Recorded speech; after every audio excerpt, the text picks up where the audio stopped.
She is completely unexplainable. You think she's a good girl, but once you get to know her, you realize she's everything. She's crazy, she's funny, she's honest, and you never know what she'll do next. Ah, this is so exciting. I'm here with my baby girl, my first and oldest baby girl. Marlaina Pate took the stage. Hello. Welcome. I'm so Thank happy to you. have you here. I'm excited to be here. I'm excited to have you here, honey. So you want to tell everybody, well, maybe I should start out the story with I wanted a boy. Everybody loves that story. The story is I wanted all boys, I had all girls, 4 beautiful girls. And I sat in the hospital wheelchair. They wheeled me out after I had Marlaina, and I looked at her in my arms, and I said, "What am I gonna do with you?" And It's a it's story that warms all of our hearts. been a fun ride ever since, hasn't it? Oh, yeah. Anyway, well, honey, tell us a little bit about what you're doing now. Tell us, what's going on in Marlena's life. You were born in Naples, Florida. You now live in Beverly Hills, and took some twists and turns there and ended up in Panama with me for a while, right? Yep. How was that experience living in Panama? Are you Yeah. happy with that experience? Yeah, I honestly loved living in Panama. Thought I was going to live there my whole life. Really saw that vision for myself, but decided to spread my wings and travel a little bit, explore what else was out there. Got the opportunity for a modeling contract in Miami and Europe. So I took that when I was in my young 20s and traveled around to figure out where I wanted to be. And then through that kind of went on this like health coaching journey, which really led me to LA. Played around with influencer marketing and content creation as an influencer myself, and then ended up deciding I wanted to get more of a stable career and joined a company out here and kind of threw myself into marketing. So 8 years later, I am focused on mainly marketing campaigns for brands day to day. I lead a big agency out here in LA, and I also have my own event company, which has been actively growing, and we're producing events almost every other weekend at this point. I'm so proud of you, honey. I mean, all that you've accomplished in such a short time is just amazing. Mm-hmm. So you moved from Florida to California. Now, how was that change? Well, wait, first you came back from Panama to Florida. How was that change? Pretty drastic at first. I think I was ready to get back to the US. I had kind of like a negative connotation of what living in the US would be after living abroad for so many years. And my sisters all moved back to the States. So I figured, why not? Like, let me explore what else is out here. I was in college, I was young, but I had literally 2 months left in my degree in Panama, like the university I was there. Decided I'm going to jump the gun and transfer colleges for the third time. And of course, I added like 2 years to my degree instead of just finishing out the last 2 months. But I have a rash mentality, I guess. And when I Lesson learned. I just jump at it. I liked Miami for a bit, but knew it wasn't like going to be my end all be all. So I did a lot of traveling. I was really focusing between Miami, LA, and New York. Decided the hustle and bustle of New York City wasn't for me. And then came out to LA. Actually, the first time I came out to LA, I thought I loved it. Spent a little bit more time, decided like, no, this is not my place, but it really was just, I wasn't with the right people. Right. Came back to Miami, got a place there for a year. And then during that time, met more friends out in LA, was doing the whole bi-coastal thing, and then realized I loved LA. I just didn't experience it the right way the first time around. So decided to move across the country and haven't looked back ever since. And you love it there, right? I do. Yeah. There's so much to do here. Like, don't get me wrong, I loved living in Florida too, but in terms of adventure and lifestyle, I think there's so much more that you can do out in California. Like last weekend, I was in Joshua Tree in the desert, and it was like being on another planet for a couple of days. And then this morning, I went hiking at 7 a.m. and I was like surrounded by nature. And now I'm back at my house in the middle of a quiet neighborhood. And there's just so much you can do. My boyfriend and I travel a lot. So we love to do like staycations out here in California, whether that's Palm Springs, Santa Barbara, Malibu. There's just so much diversity with the landscape. So we really love it out here. And there's a lot of opportunity here for the type of work that I do. So I know you do. I always thought I would have ended up there. And then when right before I married your dad, all those tornadoes happened, or earthquakes happened. And that was when I was like, okay, I'm not going to stay here in Florida in Naples. And so then I ended up. Well, I've been here over 8 years now, and I've experienced only one earthquake, and it was very minimal. So thankfully, I think like the hurricanes honestly cause our life more of a ruckus being in Florida than earthquakes do here. But knock on wood, that's I mean the tornadoes, not no or the hurricanes. Yeah, earthquakes here. It's like all this Florida. Yeah. So now though, you now everybody that you can, if you have a question for Marlaina, we're going to be talking about social media here. Marlaina, moved to California as an influencer and as a model. And so she has a lot of background in that. So if you have any questions, please post your questions and I'll try to get to all of them as we're talking here. But Marlaina, so how did you make the turn from influencer model to what you do now? I have a very business mindset, and it started kind of frustrating me that I was putting my future in the hands of others.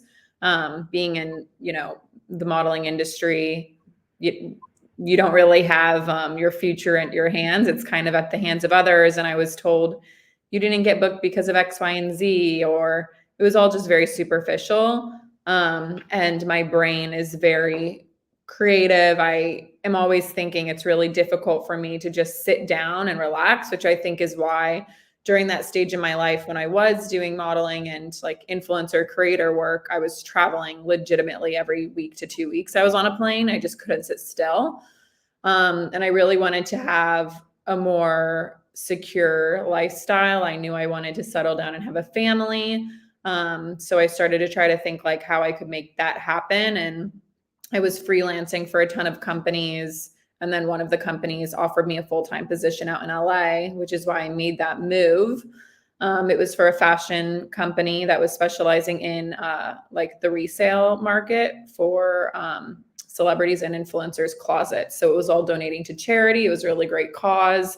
And it was an ever-growing platform. It was definitely in the startup space though. So when COVID hit, kind of took a turn for the downfall for that company. But through it, I was invited to, like during that time period, I was always invited to influencer events. And I actually made a connection with the founder of the agency that I'm working at now and helping to lead that company. We do, brand marketing, everything from influencer marketing to content creation to paid media. So it's really diverse landscape, really everything and anything on behalf of the brand on the digital space. I've been there about 4 years, so I've really had the opportunity to flourish in that area, but my brain is always thinking, how can I do more? What else can I offer, clients, et cetera. So I started Organically Grounded, actually around 4 years ago as well. It was first focused to be an app, which was specializing in teaching people spine lengthening and strengthening exercises. Fun fact, during COVID, my first stimulus check that the government sent me, I actually invested into creating my website at that time. So it was just like, this is my sign from the universe to, I'm getting this money from the government. What am I going to do with it? I have a job, thank God. Yeah. But I just kept putting it into my website and building the Organically Grounded platform. It's gone through 2 app iterations at this time. Now I have my own app in the App Store. You can download it on your iPhone, Android, wherever. It's called Organically Grounded, and that platform's focused on, again, teaching those spinal lengthening exercises and workouts that are really safe for people that have scoliosis or any type of ailment. Since I have scoliosis and I've, been dealing with that my entire life, that was a huge personal goal of mine, to give back something to the community and kind of like, pay it forward in a way of things that I've learned through, thankfully, being born in a family of chiropractors.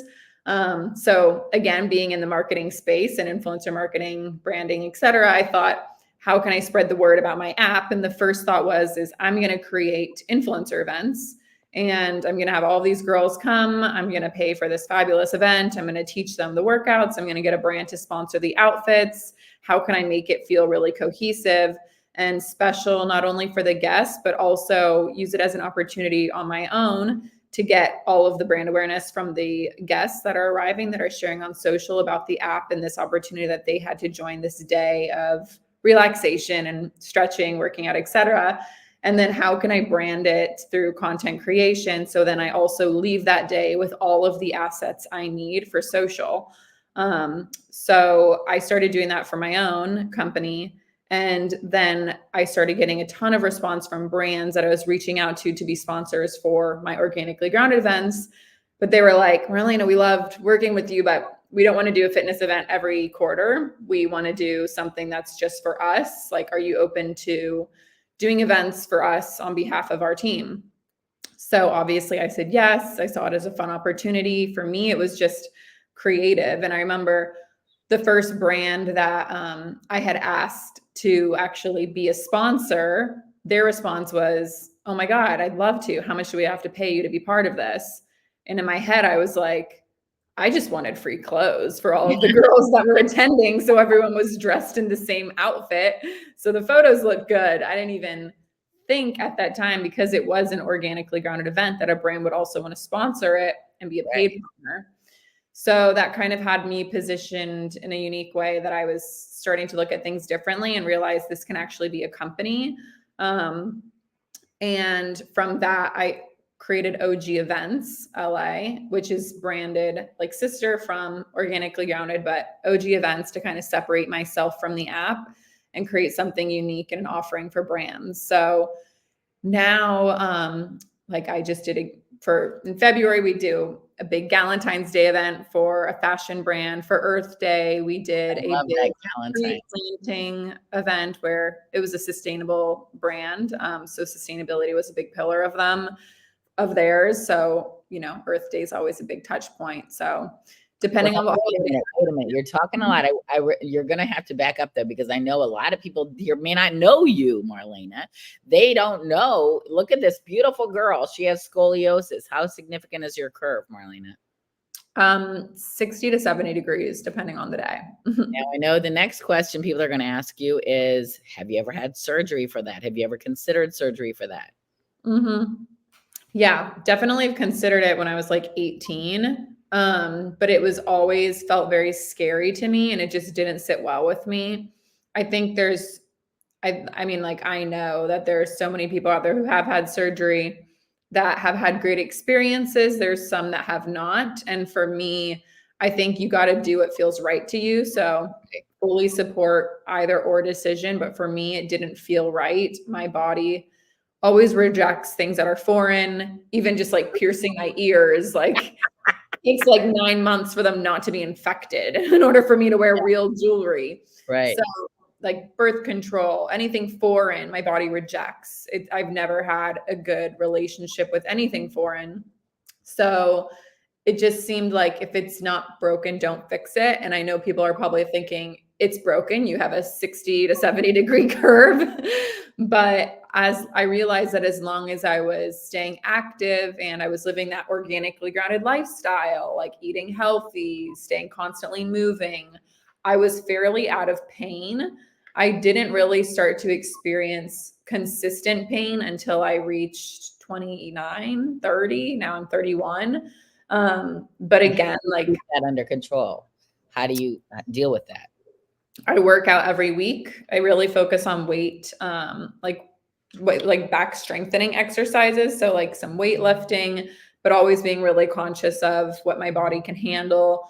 I do constant stretching. I get massages every single week. I have one right after this, actually. So as long as I'm staying active and I'm being mindful and I'm not doing things to aggravate it too much, I feel great. I also go to the chiropractor every other week now. I just got brought down to every other week because I've been feeling much better since I've been incorporating massage into my life too. But I've realized that as long as I'm active and I'm reminding myself this is a lifestyle, it's not necessarily a diagnosis. Like I was given the opportunity to always be mindful of my body, my posture, how I'm, taking care of myself. It's just a constant reminder that, life is precious and you have to take care of yourself in order to be happy and not in pain. Great symbol of that, Marlaina. Now, go over a little bit. I know that your website, Organically Grounded, do you still keep that up? Do you still do the exercises and the diet? Yeah, so the app is still active. It's subscription based at this time. It's not my priority, to be totally honest. It's something that I'll be offering actually for free in the next couple months, just as like a give back situation rather than subscribing. So stay tuned for that. And where can you find that again? In the App Store. It's called Organically Grounded. So it's not www.organicallygrounded.com anymore. No, it's an app. Okay. Yeah, you've downloaded it. Yeah, I got it. Pretty sure you're a subscriber, but okay. But yeah. All right. Well, that's wonderful. Now, can you tell us a little bit more about how you work with social media now? And give advice for people that are just starting out with their business or their brand. How can we get to the point where you were as a really successful influencer, getting brands to reach out to you and get it, offered, free clothes or whatever, paid for positions. How do you get to that point? It's all about consistency, and it's being consistent with your message and your brand image. I think what some people do that's not really the right way of thing is like, let's say they're known for, being a fitness influencer, but all of a sudden they're trying to sell clothes and they're trying to talk about X, Y, and Z.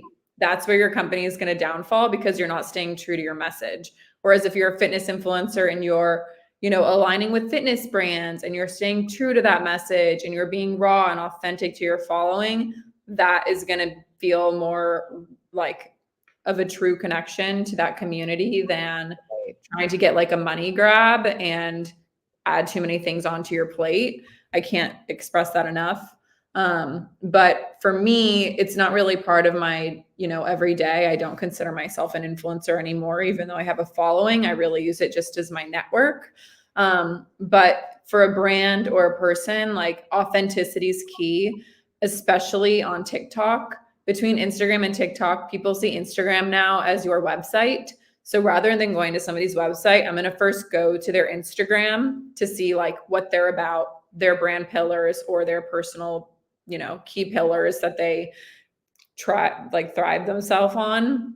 That's where you get to know someone's like the perfect picture of the person. And then TikTok is kind of like you're peeling back the first layer to them. You're getting to know them a little bit more. We see more people speaking to camera on this platform, and just keeping it really raw and organic versus premium. That's how you're going to kind of like start to develop that community. And just consistency is key. Like if you're going to be doing posts every day for a month and then take a month off, you're not going to see that continue to grow. The key is really just keep posting, even if nobody's liking and no one's following. At some point, you're going to get a video that strikes true to someone. I can say even on my Organically Grounded account, like that account has far less followers than my main account. But back when I was doing influencer marketing, like for myself, I realized that even though Organically Grounded has so many less followers, that community was so much more active because I was so consistent with my message on that platform. And I really cultivated a community that went to that page to learn about scoliosis health, to learn about nutrition, versus on my main account, I was like, I'm working with this brand. I'm traveling now. I'm doing this. I was just kind of all over the place.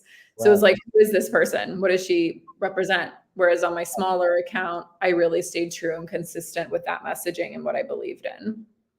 Okay, so I know you were really big on Instagram. I'm bigger on Facebook. I've got the Being Tracy Facebook page, LivingTracy Real Estate, Tracy Busch Pate, my personal page, which is full.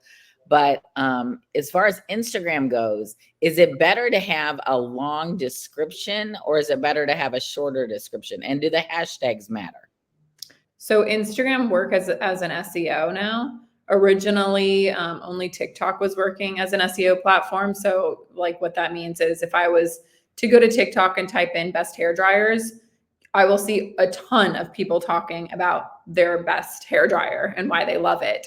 So it's a really great shopping platform. Instagram about 2 months ago actually updated their platform as well. So it's operated on SEO, which means in the captions, whatever you're, writing out is going to be used as keywords when people are searching that. So hashtags don't matter anymore unless you're doing a campaign where you want to be able to funnel all of those posts in one place.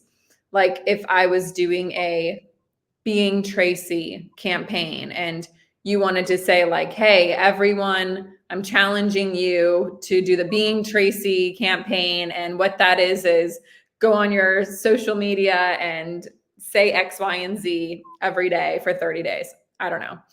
But that's an opportunity for the brand to be able to do hashtag Being Tracy and search that and see collectively all of the posts that use that hashtag that were part of that campaign. That's the only reason why I would use hashtags, was like for that type of usage. But if you're just saying like, I'm at, Mykonos, I'm in Mykonos, I wouldn't go like hashtag vacation, hashtag Mykonos, hashtag Greece, because that's just like a really old school way of thinking. It's very 2010s and it doesn't really matter anymore. So as long as I was saying in the caption, like, love, like, so grateful for this weekend in Mykonos, like taking a much needed vacation, all of those keywords, Mykonos, vacation, etc., would populate. So if people were searching any of those things, your video would still pop up. So yeah. So if someone is desiring to be an influencer, I've heard it can be very, like what's the first thing a person should do in order to monetize their page? Do you have any advice on that? Yeah, I think like just know your value, and I think like it takes time, being real with you. Like if you have under 15,000 followers, for example, start reaching out to brands and offering them trade opportunities, like gifting in exchange for content creation, start a reputation and a friendship with these brands. And a unique thing that we'll use smaller people, like creators is what we call them for, is ad usage. So if you are a content creator, but you don't have a strong following yet as much for influence and brand awareness marketing, you could utilize your specialties to create ad assets for brands. So, find your niche again. Like, is this photo? Is this video? Are you really captivating when speaking to camera? Are you more aesthetic? And just be mindful of the type of brands you're reaching out to.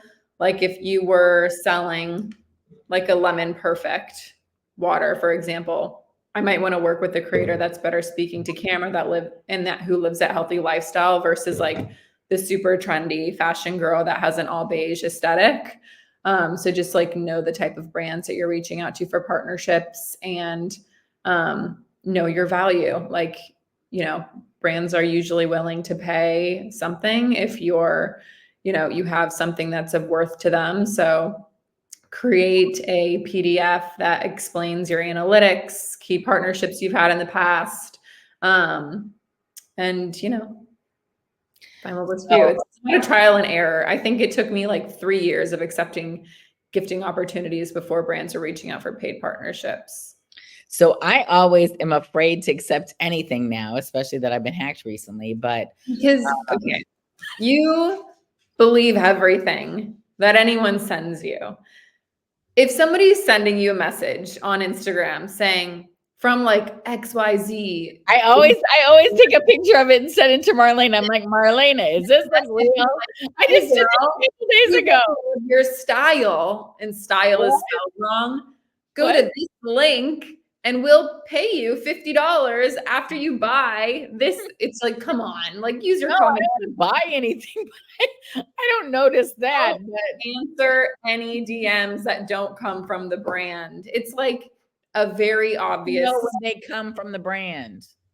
Because it will say the brand's name. It will be the brand's profile. Are you clicking on the profile and it's taking you to the brand's account, or is it taking you to a random account in like?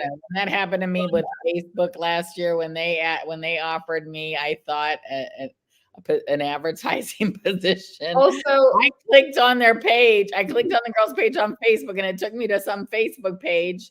Okay, that was a pure scam. Ladies and gentlemen, if somebody messages you out of the blue offering you $300 an hour to join their marketing firm and you have no experience in digital marketing, it's a scam. Like, come on. Don't click on the link. Maybe do a Google search and search, is this a scam? Because 9 times out of 10 now. I know. You and your sisters have taught me to ask Siri, to go to YouTube, to ask Siri, to ask Google. I don't know. That's what I'm doing nowadays. This is my source now, girl. Everybody. I mean, I have to check everything. I have to check everything out with Marlaina or Tiffany or Caroline or Alexis, all my girls. Usually I'm like, don't do that. And then 2 days later, you're like, my bank account is now frozen because I clicked on that link that you told me not to click on. And I'm like, well, maybe if you listen to me, that wouldn't have happened. Okay. Don't trust anything online, people. Like, right, Jill, we learn from our kids, right? They teach us. I know. I'm like, Siri, how do I do this? My kids taught me that. Siri, how do I do this? Anyway, okay. Well, Marlaina, what do you think is the best social media platform? I think TikTok for growth.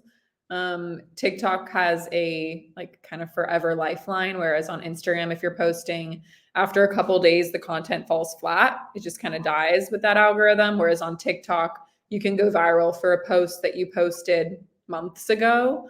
Like, I haven't posted on that platform in a year, honestly. And every time I open it, I look at my last post and it has more and more views, which shows, the SEO optimization on TikTok is significantly like stronger than on Instagram, even though Instagram is trying to push that. But TikTok in general, even as a partner, they are so much more receptive towards growth and improving the platform. Even on the business side, working with them at Hello There, where I work, full-time marketing for brands. They really incentivize brands to grow on the platform. They're always offering, ad budget at no cost for people who are consistent, and they always want to find ways to support their users. So I think that's a no-brainer platform for investing in. I keep getting feedback with like, TikTok's going to get banned at some point. I was going to ask you about it. Do you think it's in China? Do you think they're all Chinese there in TikTok? And it's not. It's clickbait advertising right now. We've seen nothing but increased numbers. TikTok shop sales are some of the top sales campaigns that we're running right now for brands. At the end of the day, worst case scenario, TikTok will be forced to sell to an American company. The platform isn't going anywhere. We have like really close relationships with the TikTok team in the US, and that's what they're telling us. And, like the sales and the type of partnerships we're getting from TikTok for our brands right now is proving that to be true. So nothing that we're worried about there. What do you hear about the monetization for TikTok? Is it like, where is it? What pays out the most of all of the, is that your dog? She has the cutest dog. What kind of dog is that, Marlaina? I have a mini Australian Shepherd. Beautiful blue eyes. He despises the neighbor's dog. And they have this thing where when they come out of the house, I live in a duplex, they attack each other's door and whoever's on the other side freaks out and tries to attack each other through the door. It's very annoying, and I don't know why it's. Well, what was I asking you? Oh, the monetization. So for TikTok, what's the best platform to be on to earn the most money, Marlaina? Do you know? TikTok for sure. Yeah, there's TikTok shop integration. It's really great for creators, it's also great for brands. Like as a TikTok creator, you can join TikTok shop and sell on behalf of brands and earn affiliate commission. And again, because of the algorithm, your videos are usually, consistently getting pushed out rather than falling flat. As long as you're active on the platform, I will say, like, if you are integrating with TikTok shop and you're not posting every day, you're not going to see as much success as somebody who is posting every day. It's all about consistency at the end of the day. And how many times a day do you need to post? I just started posting like 3 times a day on YouTube because I'm freaking loving YouTube. Most of our clients will post 5 times a week. 5 times a week. Okay, so I used to do once a day. Now I'm like, I upped it. I'm like, and you're not on YouTube.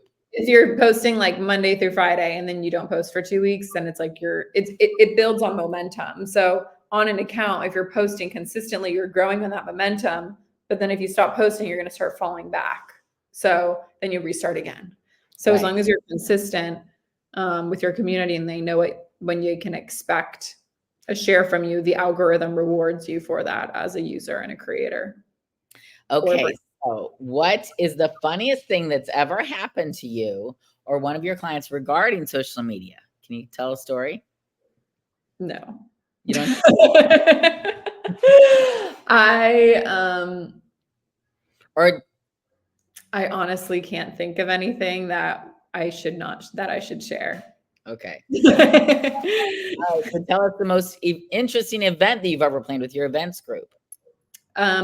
We did Marlaina founded this event company and she's doing like crazy, awesome events for people. Tell us about it. I think honestly, my favorite was recently. It's nothing crazy, but we rented a house and we had 4 main sponsor brands all participate.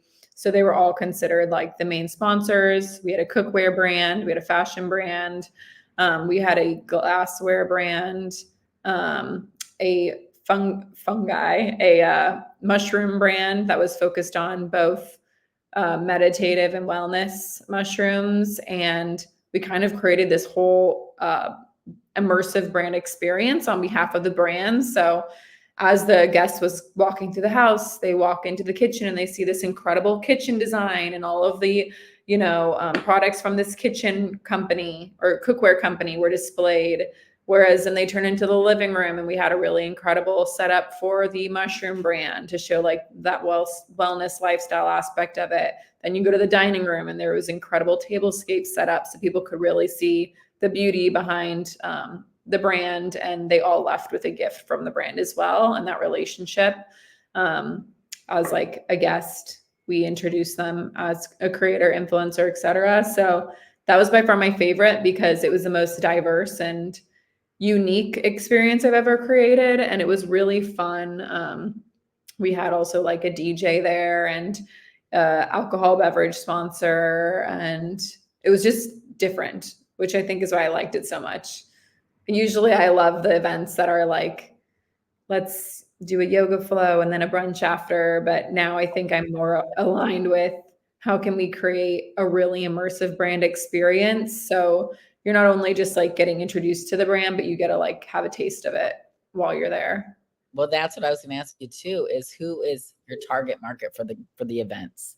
Like who is it mostly that's coming at you, wanting you to do events for them? What kind of companies? Is it influencers? That's kind of what I've heard. No, like influencers are the guests, but influencers aren't the companies. So influencers get invited because they have the reach, and creators. We don't limit ourselves to influencers. You have a big reach with influencers, don't you? Yeah, I have a really big network, but we also see a ton of value in working with creators. So people who don't have a large following, but they're really great content creators. Creators, we like to say, they kind of like set the narrative. They're like the trendsetters for their friend group. They're the trendsetters even for influencers who are following them. So We love to have like diversity with our following of guests, but we also recently started inviting industry leaders as well. So this can be someone in PR. This can be somebody who's like, you know, a brand developer who's also invited. They don't necessarily have a following, but they're very influential in the business space. So we can, I mean, I've done everything and anything from doing events for fashion brands who, when we targeted fashion and guests, like guests that were in that space, to this recent event where we had like lifestyle influencers, fitness influencers. We had a couple of publicists come and people in PR to make sure that we got, you know, the brand's voice out there. And so people knew it. It's a whole other world. Okay. So what was your inspiration for starting that company? Because all of a sudden you were starting a company and you just, I mean, I guess everybody just wanted you to plan events for them, right? Mm-hmm. I mean, I kind of already told that story, but yeah, like I was doing events for my own app to bring awareness around Organically Grounded's app. And then through there, reaching out to brands, trying to get them to sponsor those events. The brands started just responding, saying, like, we love what you're doing. We believe in your message. And like, they just really loved the whole organically grounded lifestyle that I was pitching to them. They wanted to find ways to do events with me though, outside of Organically Grounded. So their brand could get all of the like, you know, PR from it versus being tied to another company. So yeah, I mean, I even did a couple of baby showers last year, which isn't in the branding space, but it's just fun to put together. And it's definitely like a creative outlet for me. I don't feel like it's work when I'm working. Like I love my full-time job in marketing, and it kind of aligns with that creative passion of spending my weekends putting together events. Wonderful, honey. Well, anyway, this is Marlaina Jean Pate, my oldest daughter of 4. And I'm so honored to have you here today, honey. And if anybody has any more questions for Marlaina regarding events, social media, anything, just post them underneath here and we'll get you the answer that you need, right? Sound good? Okay, now it's time for the real estate minute. And you know what I'm going to talk about today? It's, do you want to live in Florida or California? What's the difference? So I asked ChatGPT, which Marlaina thought was a good source, right, Marlaina? I thought it was ridiculous. He texted me and said, hey, question, why do you like living in California so much? Because I asked ChatGPT if California or Florida was a better place to live, and it told me Florida. So I just want to understand why you like California. I'm like, yeah, because ChatGPT has really lived life. Like, put it out there. ChatGPT says Florida's way better. Probably because of taxes, but for me, it's all about quality of life. And here I feel like I can do so much more. Like I'm not saying I'm not going to be back in Florida at some point, who knows, when it's time to have a family. I think like I'm not convinced that California, I mean, I'm hoping to stay in California, but we'll see.